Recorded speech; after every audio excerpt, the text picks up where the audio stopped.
Hello বন্ধুরা, welcome back to my channel. তোমরা সবাই কেমন আছো? আশা করছি ভালো আছো।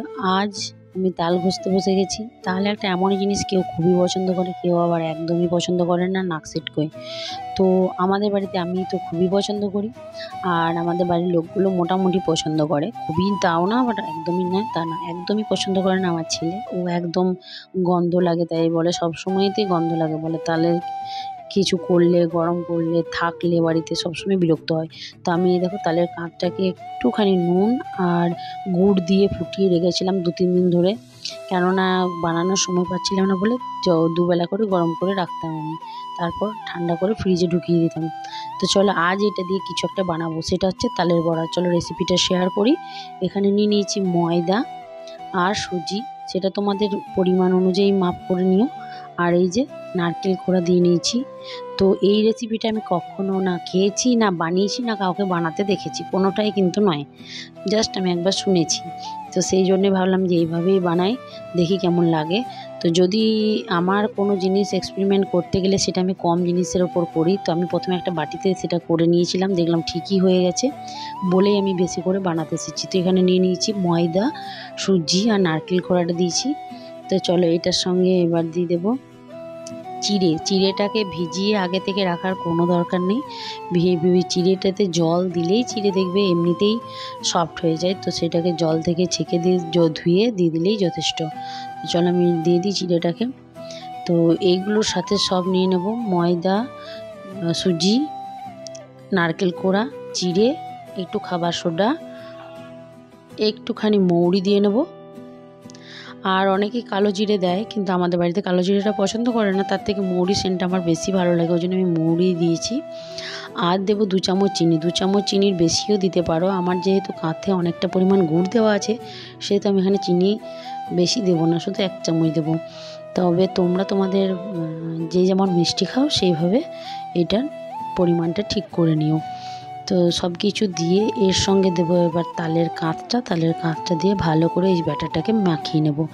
তো চলো ভালো করে মাখিয়ে নিই। প্রথমে তো আমি বলেছি কম দিয়ে যে ট্রাই করে নিয়েছি। তো কাঁচটা দিয়ে ভালো করে মেখে নেব, এমনভাবে মাখবো যাতে সুন্দরভাবে এটা কড়াইতে দেওয়া যায়, মানে যাতে না খুব হালকা হয়ে যায়। হালকা হয়ে গেলে কিন্তু কড়াইতে এটা দেওয়া যাবে না। তো ওই জন্যে আমি এটাকে মেখে নিয়েছি। কেমনভাবে মাখবে তোমাদেরকে আমি দেখিয়ে দিচ্ছি, ঠিক যেন বড়ি দিতে গেলে যেমন হয় সেরকম যাতে কড়াইতে দেওয়া যায়।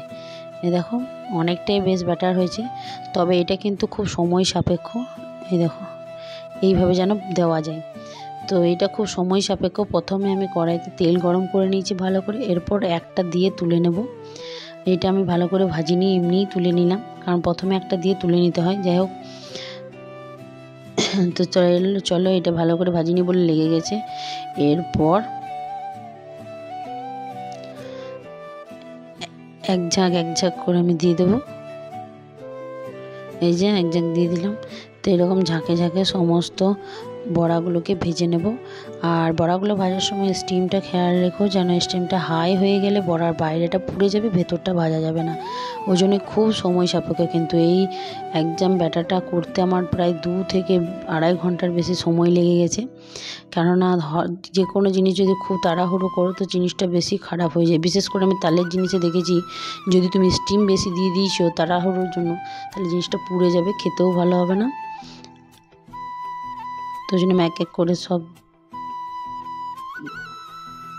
তো এরকম ঝাঁকে ঝাঁকে আমি সমস্ত বড়াগুলো ভেজে নেব। তো চলো আমার বড়াগুলো একে একে ভাজা শেষ, লাস্ট ঝাঁক হয়ে গেছে। তো এই যে এরকমভাবে লেগে গেছে বলে টেনশনের কিছু নেই, এটা ঠান্ডা হলেই ঠিক হয়ে যাবে। আর বড়াগুলো তোমরা দেখে শুনে ভাজবে। আমি প্রথমে তো একটা খেয়ে, যখন প্রথমবার করেছিলাম সেটা খেয়ে দেখে নিয়েছি। তো আমার ব্যাটারটা সমস্ত ঠিক আছে, একটু আটাটা মেখে নেবো আমি এরপর। তো এখানে আটাটা মাখা একদম সমস্ত কমপ্লিট, আর লুচিগুলো পরে করবো সন্ধে দিয়ে। তো এইখানে এইগুলো ধুয়ে নেব, এরপর ধুয়ে নিয়ে এবার আমার অবস্থাটা একবার দেখাই যে, আর প্রচণ্ড গরমও পড়েছে। তো এইসব জিনিস করতে গেলে কিন্তু খুব সময় সাপেক্ষ আর খুব ধৈর্য লাগবে। তো এই যে আমি দেখো স্নান করে গেছি, তবে লুচিটাতে তোমার এতক্ষণ টাইম লাগবে না। আর লুচি, রুটি বা চালগুলো দিয়ে করতে গেলে এইটাতে বড়াটাতে একটু টাইমটা লাগে। তো দেখো আমার অনেকগুলো বড়া হয়েছে। তো এইগুলো সব আজকে সবাইকে দিয়েছি কয়েকটা করে খেতে। সবাই খুব নাম করেছে, মানে খুব ভালো খেতে হয়েছে আর কি। তো ওরা বলেছে যেটা খাবে, এখন কয়েকটা করে সব টেস্ট করে দেখেছে যখন বানাচ্ছিলাম তখন, তো ভালো হয়েছে বলেছে। এখন সবগুলো ভেজে এখানে রেডি আছে। সন্ধে দেওয়ার পর আমি লুচিগুলোও ভেজে নেব। তো এই তালের বড়া খেতে সত্যি খুব ভালো লাগে। এইভাবে কিন্তু আমি কোনো দিন খাইওনি, বানাইনি, এই প্রথমবার। তো তালের জিনিস খেতে সবাই দেখেছি অনেকেই পছন্দ করে, অনেকেই পছন্দ করে না। তবে আমার আবার তালের জিনিসটা একটু বাসি হলে ভালো লাগে, মানে আজকের থেকে কালকের টেস্টটা যেন আরও বেড়ে যায়। তো ওই জন্যে আমি বেশি করে বানিয়েছি, যে আজকে যা খাওয়া হবে হবে, কালকে আবার বাকিটা খেতে পারবো, এই ভেবে আমি এটা বানিয়েছি। তো দেখো কত সুন্দর সফট হয়েছে। এইভাবে বানালে একদম নরম হবে, মুখে দিলে মিলিয়ে যাবে। তো সেটা কিন্তু গ্যারেন্টি। এই রেসিপিটা একবার তোমরা এইভাবেই তুমি বাড়িতে বানিয়ে দেখো এই রেসিপিটা, তারপর আমাকে অবশ্যই কমেন্ট করো যে কেমন হয়েছে জানিও। তো চ্যানেলটা যদি আমার ভালো লেগে থাকে অবশ্যই চ্যানেলটাকে অনেক অনেক বেশি লাইক, কমেন্ট, শেয়ার, সাবস্ক্রাইব করে দেবে। বেল আইকনটা অবশ্যই প্রেস করো। ফিরে আসবে একটা অন্য কোনো ব্লগে। ভালো থেকো, সুস্থ থেকো, বাই।